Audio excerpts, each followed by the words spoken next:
Welcome back to Coffee with Kish, where we geek out about Mormonism. Okay, so today I'm going to talk about what I think is kind of a groovy issue, and that is the name of the LDS Church. Now, you might not think that a church's name would be so controversial. Most churches out there, they have, pretty dry names like Methodist Church, Presbyterian Church, Catholic Church, or Orthodox Church. So what's going on? Why is the name of the Church of Jesus Christ of Latter-day Saints such a big deal, such a controversial thing? Well, first of all, it's probably partly thanks to the current president of the LDS Church, Russell Nelson. Not long ago, he got up in General Conference and said that Satan rejoices when he hears people use the name Mormon. Now, I tell you, as a person who was raised in the LDS Church, who always thought of himself as Mormon, I was really kind of shocked to the point of wondering what on earth was going on in President Nelson's mind, especially when no less an authority than the founder of the LDS Church, I'm talking about Joseph Smith Jr., went to the trouble of coming up with a kind of definition of this word Mormon that comes from the Book of Mormon, the record that Joseph Smith translated from gold plates that was delivered to him by an angel, that contained a testament of Christ from the ancient American peoples, whom, in the book, one of the major plot points is that Christ visits them, the people in America, after the resurrection, and one of the people who put together the book in this ancient context was this guy Mormon. Okay, and so his book that he put together in ancient America was called The Book of Mormon. And from that book, people started calling the people who followed Joseph Smith Mormons after this unique book. Now, were some of them using it in what they considered a derogatory or othering way? You might say, well, yeah, they were. But it's something that LDS people reappropriated, in a sense, from a very early time. They weren't going to let it be used as a smear. They were going to let it, they were going to revel in it, rejoice in it. We love the Book of Mormon. We are the Mormons. And up to the presidency of Gordon B. Hinckley and beyond, really, there were campaigns, PR campaigns that the church ran, where you had all kinds of people from different backgrounds, nationalities, ethnicities saying, I'm a Mormon, I'm proud to be a Mormon. And then President Nelson comes along and says, Satan rejoices whenever he hears the word Mormon. Instead, we always have to be talking about Jesus Christ and putting forward Jesus Christ, because this is the Church of Jesus Christ, etc., etc. And there's some ironies involved in this, right? In fact, in the past, by revelation, Joseph Smith had come up with an alternate name for the priesthood because he didn't think it was right for the name Jesus Christ to be overused as, I'm sorry, some people might say it is, misused and abused in various ways. But it seems to me that today, the LDS Church has gotten very tedious in insisting that the name of Christ be used in reference to the church over and over and over and over and over again. And let's face it, the LDS Church's full name, the Church of Jesus Christ of Latter-day Saints, is kind of a mouthful to say every time you refer to the LDS Church. So I call it the LDS Church. I will say Church of Jesus Christ of Latter-day Saints on occasion because, I think it's polite to at least try. If we know that they officially want to be called that, then, let's make sure that we stick it in there, right? Whoever we are. At the same time, I'm sorry, but I'm not going to use the full name of the church every single time I refer to the Church of Jesus Christ of Latter-day Saints. Anywho's, so that's one of the controversies. But, it's a big battle.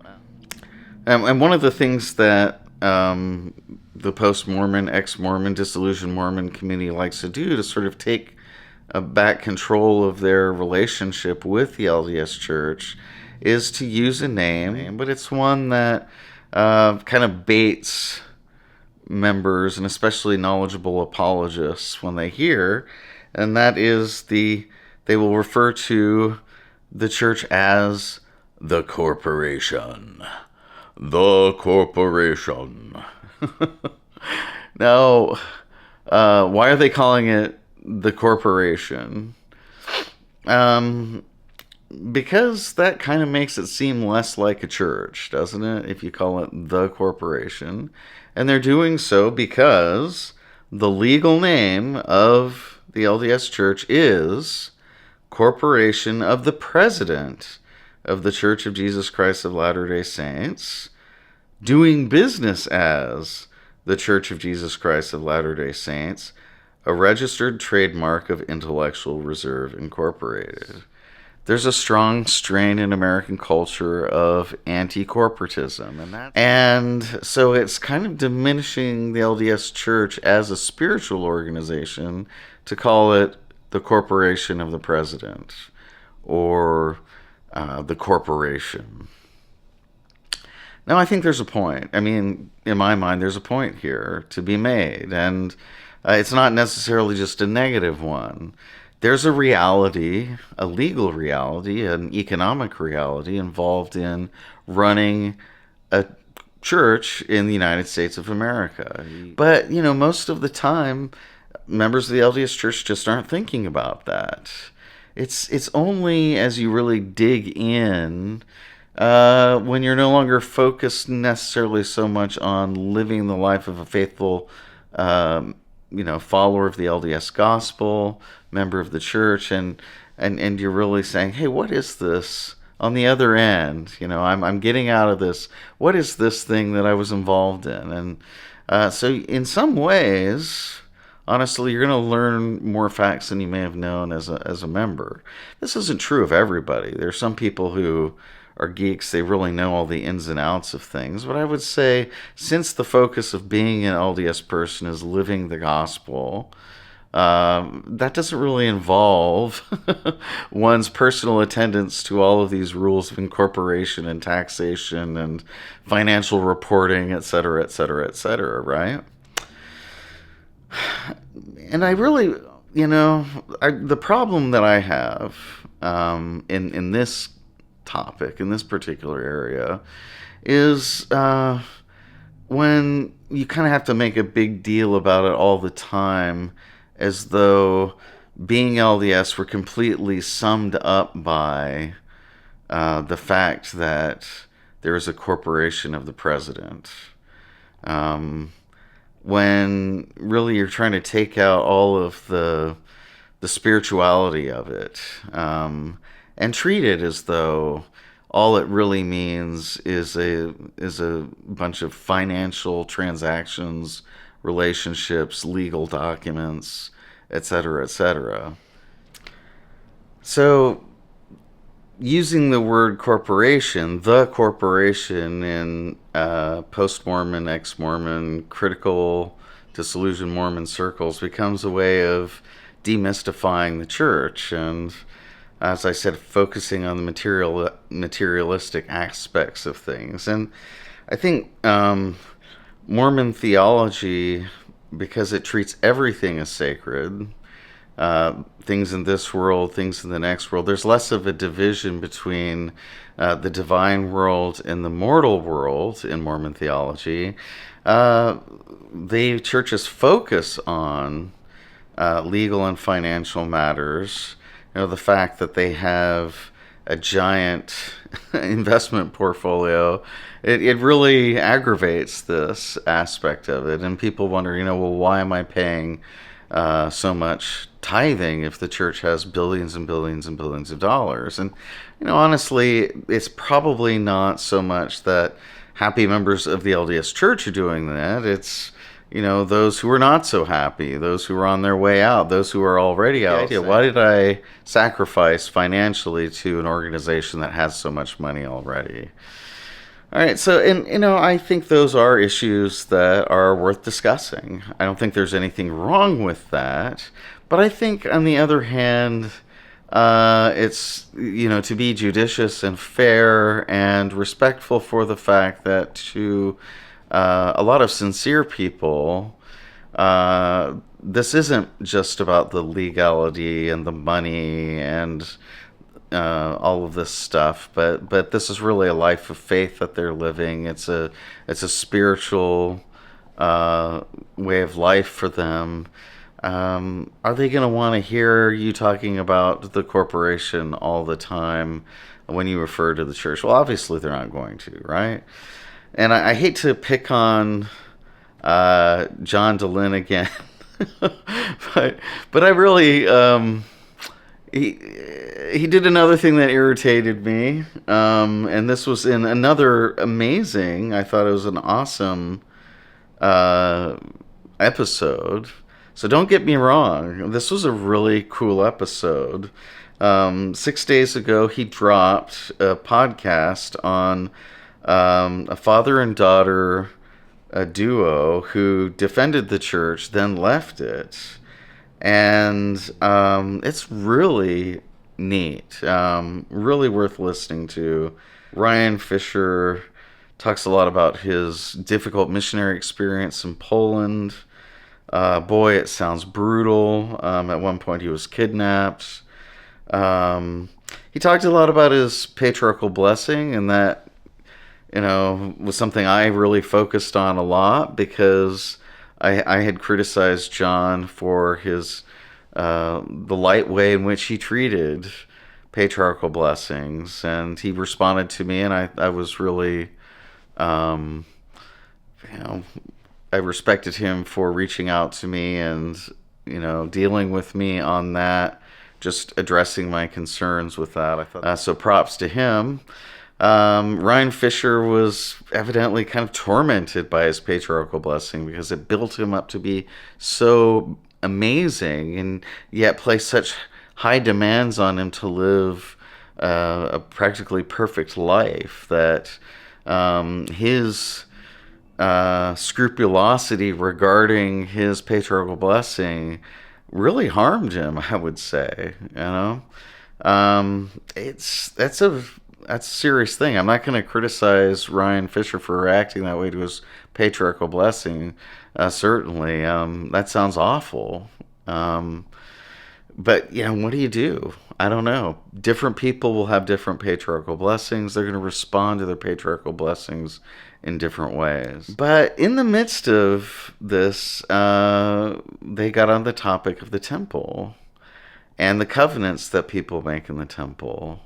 And then John said something to the effect that in the temple, you covenant to the corporation of the president. And I immediately pricked up because I know this language. And I'll be honest with you guys. I've used that term, the corporation, before. I've used it in a critical way about the LDS Church. And I've really thought about temple covenants, don't get me wrong. And the temple is something that is important to me. I wasn't like Ryan. Ryan didn't really have a good experience, that, if I recall correctly, at the temple. He was one of those people who didn't feel prepared, didn't understand what was going on. And, in spite of the fact that he was really trying hard in his spiritual life, he just didn't connect with the temple. Well, that's a special concern of mine. I commiserate with these people, not because I had a bad experience, but I can kind of understand why, and it bothers me. I really feel like more should be done to help, if you're going to ask people to go to the temple and you're going to build it up and turn it into a big thing that they really need to do in their lives, why are so many people having this negative experience? It's worth looking at, right? Yeah, I'm sure there are a number of ex-Mormons who wish they had never gone through. There are members of the church who don't like going. And the response of the church seems to be to edit the ceremony, to make it shorter, to try to make it more appealing for people. But one thing that's not happening is an education, I think, on what the temple's about, and providing some context so that people are prepared for it. But to hear John say that, something about covenanting to the corporation of the president, that really rubbed me the wrong way, man. And I'm a person who's used that language about the church myself. I assure anyone that, let's set aside the legalities of this entity, right? But to reduce somebody's sincere religious experience to a covenant with a corporation, and to me, that doesn't work for me at all. Because, it's sort of like saying that you were baptized into a corporation. Churches are corporations, okay? They're nonprofit corporations, but nobody talks about being, baptized into the Baptist corporation, because it would be demeaning of the religious experience of going through the baptism process. And the temple's no different, okay? It may be held in a sacred space, out of public view, but it's still it's a sacred ritual that someone's going through, and they spiritually prepare themselves for this. And if they remain active and involved in the LDS Church and wrestle with that experience in a positive way or in a questioning way, it can be a very meaningful thing in their lives. So I'm just rubbed the wrong way when I hear covenant with the corporation of the president. That's not what it's about, really. It's not. It's so much more than that. And I think, even for people who don't believe it, don't believe in the LDS gospel, don't believe in the temple ritual, no religious studies scholar, let's just take that as an example, no religious studies scholar is going to talk about how Mormons go into the temple and covenant with the corporation of the president. All right? Now, look, if we're going to talk about Mormonism, even from a non-believing perspective, which is fine. I mean, it should be talked about from a believing perspective and a non-believing perspective. You can even be critical of it and say, okay, I didn't like my experience in Mormonism, blah, blah, blah, blah, blah. But there's a certain level of polemic where you really start misrepresenting what actually happens in the LDS Church. And I know that it is important for people leaving the LDS Church or people who have left the LDS Church to make those rhetorical moves in how they talk about the church that really separate them from it psychologically and emotionally in a decisive way. That's just part of the process of leaving, right? And ceasing to identify as Mormon. Well, then there's that point in time when, okay, you've been out for a long time. Now's the time maybe to stop doing that, because you don't really need to do it and you're comfortable with who you are. Now, I really honestly wonder whether John feels like he has to say stuff in this way, sort of like this casual, dismissive polemic, so that he pleases some of his listeners who are going through that process. And maybe that's just the way it's going to have to be. I don't know. But as a person who's, I quit attending the LDS Church some time ago, I don't really feel the need to come here and run down the LDS Church and refer to it as the corporation of the president to prove a point. Yeah, it's the corporation of the president, but it's also so much more than that to the members of the LDS Church. And if I want to have members of the LDS Church watch what I do and not feel like I'm attacking them, I should probably exercise a modicum of respect in discussing the things that they hold sacred. And other people might benefit from hearing Ryan and Scout Fisher's story, and then they hear John piping up about covenanting with the corporation of the president in the temple. And I'm just like, bah. I know I'm not the audience for that anymore, right? And I don't know that we want to be the audience that we will be. If you leave the LDS Church, you will be that audience. At some point in time, you're going to want to run down the LDS Church. Probably because it's a big emotional move to leave a high demand religion like that. And I think there is a time and a place where people need to vent and need to be angry and need that. And I think in a way that this is the audience that that John really grooves with best, honestly. All right. So anyway, yeah, what you call the LDS Church, it's a very sticky, tricky, and painful issue for a lot of people. Obviously, President Nelson feels very strongly about it. I think he goes a little too far in one direction by saying, no, you don't use the word Mormon.